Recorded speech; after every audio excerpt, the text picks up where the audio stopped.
Welcome to Land a House. I'm Seth. This is the Pecron E1500 Pro. It's a power station rated at 2,000 watts and has a load of features here. So in this video, I want to hopefully go through every single setting or feature that this unit has, so you'll know exactly what it's about if you want to purchase. All right, let's get started. Okay, first of all, we have to unbox this unit and show you what all comes in here. Oftentimes I'm asked by the companies to do an unboxing so you can see what the packaging looks like. So, all right here on the front, you've got this zipper pouch with a nice handle, and that's going to contain all of your charging and cables. We'll get to that, of course.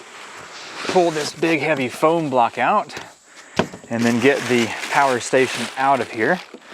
Ooh, a nice rubber handle. I like that. Before we take a deep dive into testing out this unit, let's just see what all it comes with and do a tour around the unit. So, opening up the bag here, first of all, it has a zipper bag.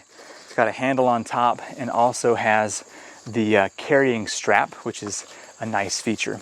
So if I open this up here, it has a 12-month warranty card, and it has a nice instruction manual.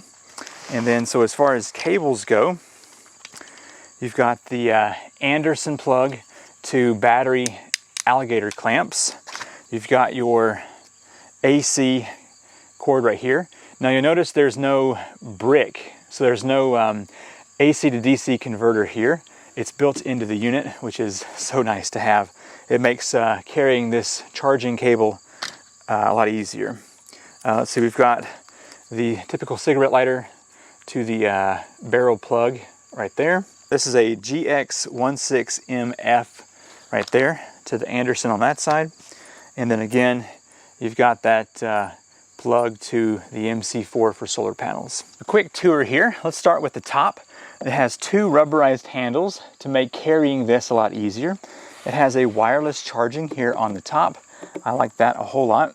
If we turn to the side, it just has some air vents with fans on this side. Over here on this side, that is just open to allow airflow. If you move to the back side, it's just blank.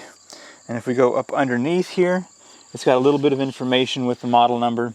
Now all the corners do have this rubber material on them, and that helps the unit not to get scuffed up as you use it. All right, so as far as the front goes here, we've got this right here is your GX16MF input.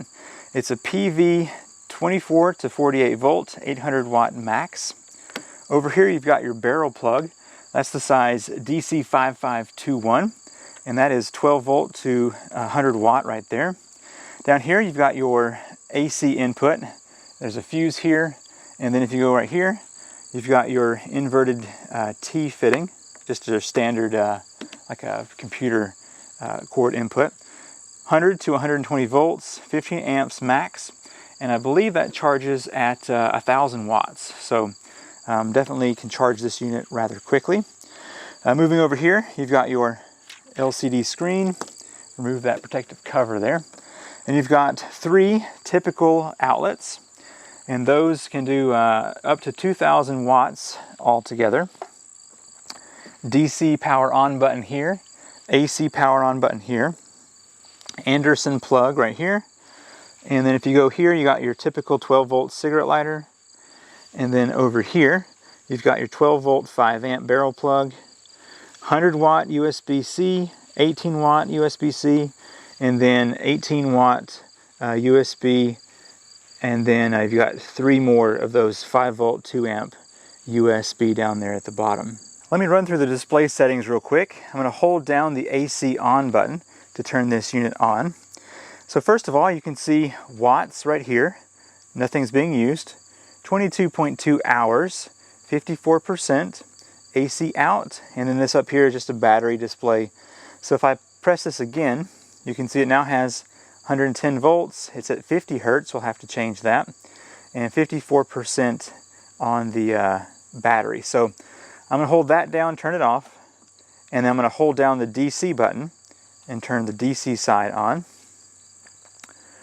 And so right now it's got 100 78 hours, 0 watts, DC out, 54%. I can click that again and it just shows the battery voltage, 51.5 volts. Whenever I have the unit powered on, if I push this AC button, you can see it's 50 hertz and 110 volt. If you want to change this, you hold down both buttons for about 3 seconds. When that blinks, you hold down DC for 3 seconds.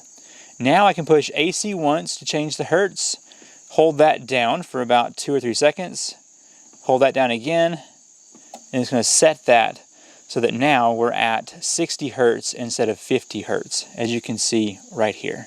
If I wanted to change the voltage, once again, I hold that down, hold the DC down, keep that where it is, so I can go ahead and just hold that. Now I can change this voltage to a different level. So I'm going to keep it at 110 and hold that down and set that. So anyway, those are the features for adjusting those hertz or voltage settings. The first thing I want to show here is the charging of this unit. And so I've got a 100 watt solar panel, and what I'm going to do is hook up the MC4 connectors here, and then we can use the adapter that is included with this unit to attach this to the input. So just got those connected, and then over here I can screw this in.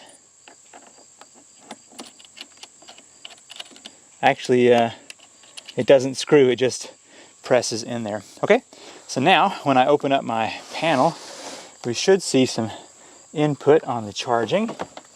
Well, let me see what's going on here. It doesn't show any input on this panel. The display came on, but 0 watts. I believe the polarity on my MC4 connectors was wrong, so I found an adapter for this 100 watt panel. We plug this up here and see what we get. Let's see. There we go. Yeah, nice. There's 16 watts. Hopefully you can see that display there. We have full sun now. No longer hazy out here. I'm tilting the panel a bit more into the sun here. There's 84 watts. So yeah, anyway, it's working just fine with the solar panel in the sun. Let's try out the car charger and see if this is going to power on the unit. And then the other side is going to go into the car. There we go, starting to see some watts trickling into that battery. Let's see what it goes up to here. Looks like we're hovering around the 86 to 88 watts going in here through the car charger. The last charging method is to use the included AC power plug and connect it to the house. So I think this will charge up very quickly, within an hour. So let's go ahead and plug this side up, pull this little tab here and plug that up and see what we get up to on this charging method. I noticed the fans kicked on immediately. So we've got 1,066 watts, 64, 1,091, 1,100. All right, so we're gonna let this sit for a while and charge up completely right here. And once this is done, we will begin our testing. Right on time, based on this hour display, the battery is now full at 57.7 volts. You can tap the DC button to see the 100% here on the display. Now, let me zoom in here. You can hear the fan is still running. So I'm not sure if that's going to turn off or not. It's been a couple of minutes and it has not. So keep that in mind, that if this unit is plugged up to the AC, it's going to have that fan running. Now, this unit does have a UPC, which is an uninterruptible power source, and that means that basically you can plug up your AC and it will pass through power and run your AC or DC components. And if the power goes out, then it'll continue to run. It'll just have about an 8 millisecond flip over before it works. So anyway, let's go ahead and hold down the AC button and get the AC output. It says it'll run that for 41.2 hours. So I've got this fan here. Plug that up, turn this on. So it's got 52 watts, 48 watts, and so that should be pass-through power. Now if I were to unplug this all of a sudden, there we go. It's now showing 18.9 hours is how long it would run this fan. So that's how quick it is to swap over from wall power to the internal battery in there. With a fan, I couldn't realize any difference whatsoever. So very nice. All right, and let's see, plug up a lamp here. It's just a small LED. All right, so that's running good. Now if I push the AC button, I cannot figure out how to go from 50 hertz to 60 hertz. So I looked online and everything, but could not figure out a way to do that. But anyway, these things right here are working. Let's go try out some heavier loads and see how well this unit handles that. You have to be sure to turn off your AC or it will continue to drain the battery just having that inverter turned on. The Pecron E1500 Pro has a 1,450 watt-hour battery, and so I'm going to be running my air conditioner here, which I think is going to use around 1,200 watts. Let me go ahead and plug up my, well, let's turn the unit on here. All right, AC output is activated. Go ahead and plug this up, and let me go ahead and reset here. We'll be able to see the display of the kilowatt meter here, and I mostly just want to go between the time and the kilowatts, and you can see right here the watt value as well. So let's go ahead and turn on the AC. Let's do high cool. I've also got one of my kids' tablets that I want to charge up, so let's go over here to a USB and click on the DC. So you've got your AC watts down here, DC watts up top. Let me go ahead and plug this tablet up. This doesn't use very much. I'll go ahead and put it right over here. So let's see if we also have wireless charging here for the cell phone. So wireless charging should be working. Yep, light just came on right there. So the wireless is doing its thing.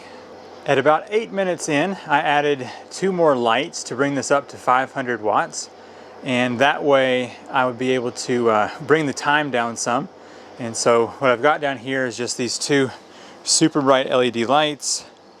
As you can see, they are not flickering, and that means that they are running on a pure sine wave, which is really nice. But anyway, with the AC going and then these 2 lights, we got 4 watts on the phone and tablet. And so it looks like 2.6 hours to go on this. It's now been an hour and a half that the Pecron has been running these devices here. And so if I were to zoom in, we can see kind of what's going on here. My LED lights warm up and they don't use quite as much power. So you can see an hour and a half on the time, 455 or so AC, 9 watts on the DC. And we've got 1.4 hours left. Now my cell phone up top, I had it laying totally from this side over here to this side, and for some reason it was cutting out the wireless charging. So I just tilted it to the side, as you see right there, and I pulled it out of my case, and it's done flawlessly after that. So anyway, I've still got an hour and a half to go roughly from the 1.4 there. And then we'll see how well this thing does. Well, the unit still had about 30 minutes left on the display, and everything just shut down. So let me go ahead and turn the AC back to off. We'll remove the cell phone. Let's see, remove the tablet here, and then we'll see about maybe turning this thing back on with no power going out to see what the display shows here.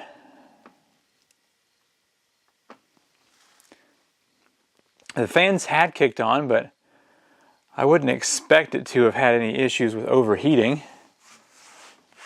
Doesn't feel hot.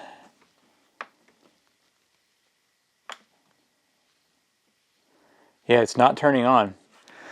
So we had used almost 3 hours worth of power at 475 watts. So I pushed the AC button on a couple of times. It would light up the display and then turn off. So either it's overheated, which I don't think is the case, or it just has a low battery, and that's what I think has gone on. So it was running right at 475 watts for about 3 hours. So let's do 475 times 3 is 1,425 watt hours. So it's rated at 1,450. So we are 25 watt hours short on this unit. I wonder if I hold down the DC, if it will come on. Nope, that is also, yeah, there we go. The kilowatt meter was hiding the battery indicator. Let me bring you in a little closer so you can see that. If I hold the DC down, or the AC, this pops up and then shows 0% on the battery. So that is what's happened. We are about 25 watt hours shy. Now I will say that it was running at about 500 and some odd watts for a little while there at the beginning. And so maybe we actually are closer to the spec than the 475 I've been just saying here. The Pecron E1500 Pro has a 1500 watt continuous rating. It also has a 3000 watt peak, so it can spike 3000 watts for a short time. I want to see if I can trip this by having a 200 watt. This router is a 12 amp and this is a 7 amp angle grinder. So I want to see what happens if I turn all of these on at the same time, if it will trip this into the safety mode. So let's go ahead and turn on AC. AC output is good. I charged this back up enough for this test. So, all right. Let's see this thing jump up to about 200 watts. Very good. All right, plug up this router. I'm going to go ahead and plug up the angle grinder as well. Okay, let's zoom in a bit. We have 197 watts with that light. I'm going to flip on the router.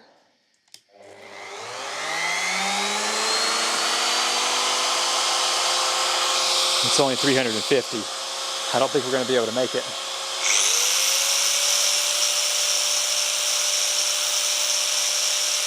Not even close. I'm going to dual wield these tools. Don't do this at home.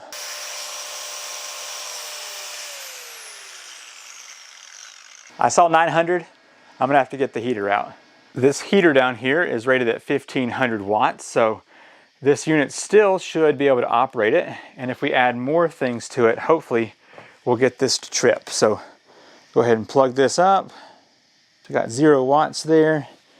Go ahead and push the power button. It is on full. There's 12. All right, there it's 1250. So let me go ahead and plug up this light right here. There's 1450. We're getting close now. All right. So hopefully when I crank this thing up, it will trigger that, that high wattage.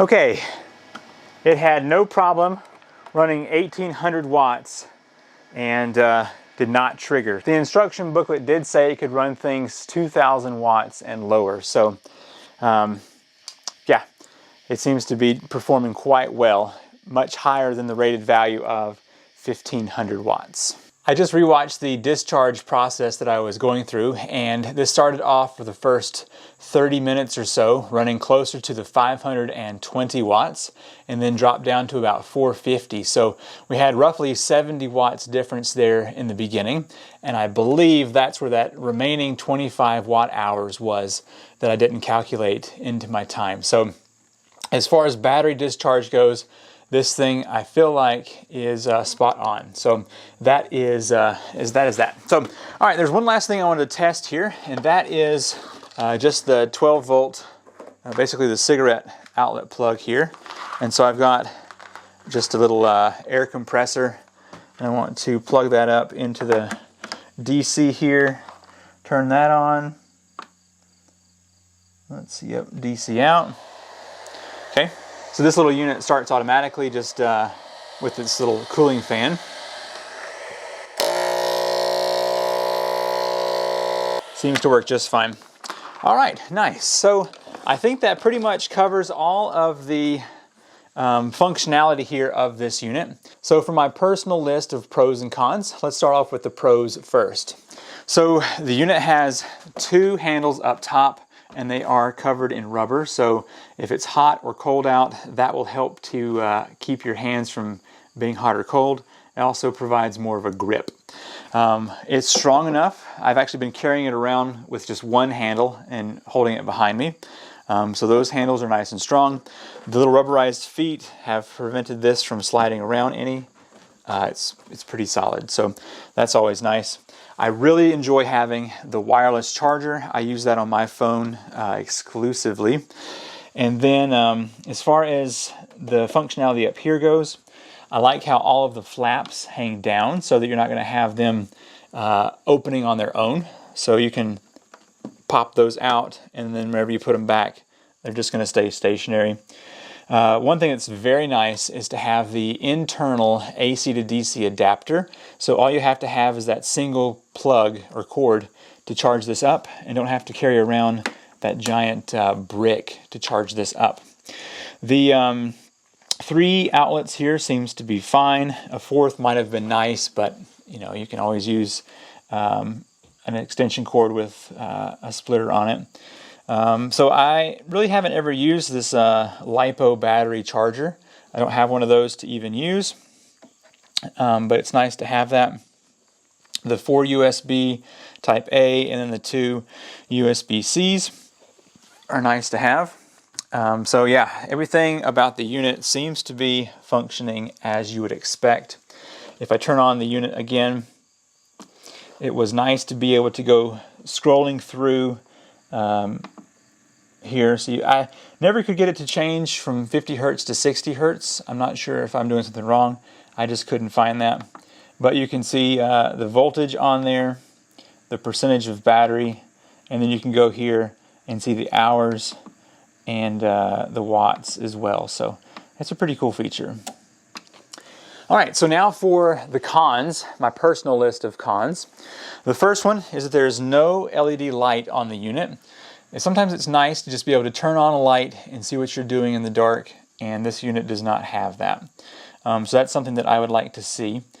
The wireless charger up here, my phone didn't fit perfectly between here for some reason, and I had to turn it kind of at an angle to get it to charge. So I don't know, the way you look at this charger up here, it's got kind of a rectangle, and you would think you just put your phone right there, but I had to just tilt it, so keep that in mind. But it did charge up fine once I did that. Now whenever I was charging this thing on the AC, just house power, once it was fully charged, the fan seems to continue to run no matter if there's anything plugged up to the unit or not. So it is consuming power just being plugged up. Now I wonder if some of that has to do with the UPS, the uninterruptible power source. Whether that is or not, just keep in mind that it does use power when it's hooked up to the house. And the last personal con is that this has a lithium-ion battery in here, and I prefer lithium iron phosphate, so that's just a personal preference. And this concludes my simple review of the Pecron E1500 Pro. If you need some portable power, this is definitely a good unit. I'll have links in the description down below if you want to check out more information. This company has a whole lineup of power stations to fit your needs. I'm Seth with Land of House, and I'll see you in the next video. Bye.